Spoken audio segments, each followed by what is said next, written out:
अस्सलाम वालेकुम। आज हम जिस मौजू पे बात करेंगे उसका नाम है वजाइनल डिस्चार्ज या लिकोरिया।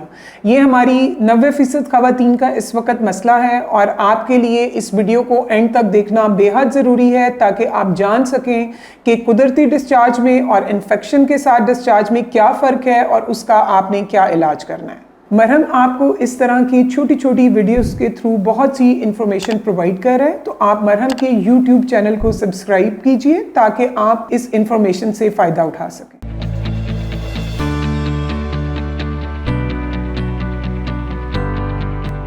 अस्सलाम वालेकुम, मेरा नाम डॉक्टर सायरा ज़ेशान है और आज हम जिस मौजू के बारे में बात करेंगे वो है वजाइनल डिस्चार्ज या लिकोरिया। आमतौर पर यंग बच्चियों में और हर एज की औरतों में ये मसला आजकल बहुत ज़्यादा है।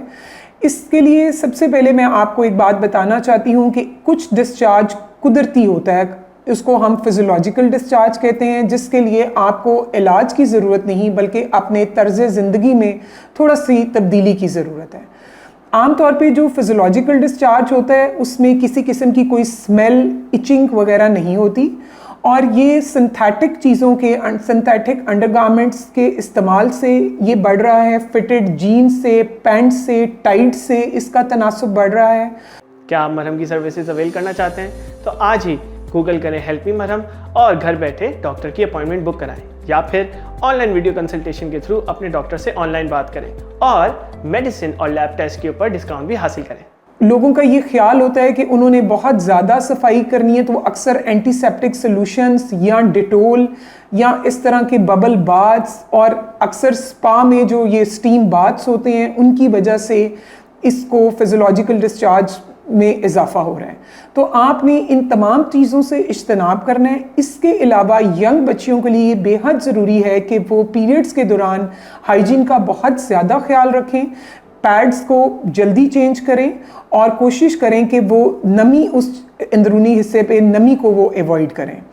और इसके लिए जो पैड्स रिकमेंडेड हैं, आपको कॉटन पैड्स यूज़ करें या सैनिटरी स्टेराइल पैड्स यूज़ करें। नायलन के पैड्स या ऐसे पैड्स जिनकी कवरिंग नायलन की है वो आप अवॉइड कीजिए। अब हम आते हैं इसकी इन्फेक्शियस कॉजेज़ की तरफ। आमतौर पे शुगर के मरीज़ों में और हामला ख़वातीन में जो डिस्चार्ज देखा गया है वो फंगल इन्फेक्शन की वजह से है। उसको हम कैंडिडियल इन्फेक्शन कहते हैं और उसकी वजह से जो डिस्चार्ज होता है वो आमतौर पे स्टिकी होता है, आपके अंडरगारमेंट्स के साथ स्टिक कर जाएगा और उससे आपको बहुत ज़्यादा इचिंग होगी। तो इस डिस्चार्ज की सूरत में आपने फ़ौरन अपने डॉक्टर से रजू करना है ताकि आपका स्पेकुलम एग्जामिनेशन किया जाए और आपको डिस्चार्ज की मेडिसिन दी जाए। आमतौर पे इसके लिए एंटी फंगल क्रीम दी जाती है जो कि आपने 5 से 7 रोज़ तक इस्तेमाल करनी है। डायबिटीज़ के मरीज़ों में ये डिस्चार्ज बार बार होता है तो उनके लिए इसका प्रॉपर ट्रीटमेंट बहुत ज़रूरी है और अगर आप इस डिस्चार्ज को बर वक्त ट्रीट नहीं कराएंगे तो खुदा न खास्ता ये वक्त से पहले दर्दें लगने और डिलीवरी का बायस भी बन सकता है। फंगल इन्फेक्शन के अलावा बैक्टीरियल इन्फेक्शन में जो डिस्चार्ज हमारे पास कॉमन है वो बैक्टीरियल वेजिनोसिस है। ये आमतौर पे स्मेली होता है और थिन डिस्चार्ज होता है। इसके लिए भी आप फ़ौरन डॉक्टर के पास जाएं ताकि आपका एग्जामिनेशन हो और आपको इसके लिए लोकल एंटीबायोटिक जो कि मेट्रोनिडाज़ोल क्रीम है वो 5 से 7 दिन के लिए अंदरूनी इस्तेमाल के लिए दी जा सके।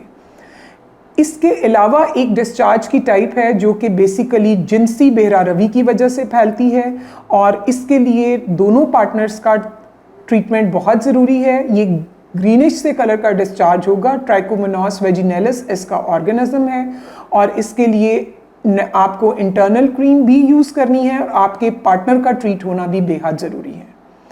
जो फिजियोलॉजिकल डिस्चार्ज के लिए एक टिप ये है कि आप अपनी खुराक को मुतवाज़न रखें और कोई मल्टीविटामिन लें, क्योंकि आम तौर पर जिन लोगों की इम्यूनिटी कम है, जो इम्यूनो कॉम्प्रोमाइज्ड हैं, जिनमें खून की कमी है, उनमें ये प्रॉब्लम ज़्यादा देखा गया है। शुक्रिया। इस वीडियो को पूरा देखने के बाद आपसे रिक्वेस्ट है कि अगर आपकी कोई क्वेरी है, आपके कोई जहन में सवाल है तो आप इस पे कमेंट कीजिए, आपके सवाल को एड्रेस किया जाएगा और marham.pk के थ्रू आप वीडियो कंसल्टेशन कर सकते हैं या आप इंडोर इकरा मेडिकल कॉम्प्लेक्स में मुझसे मिल सकते हैं।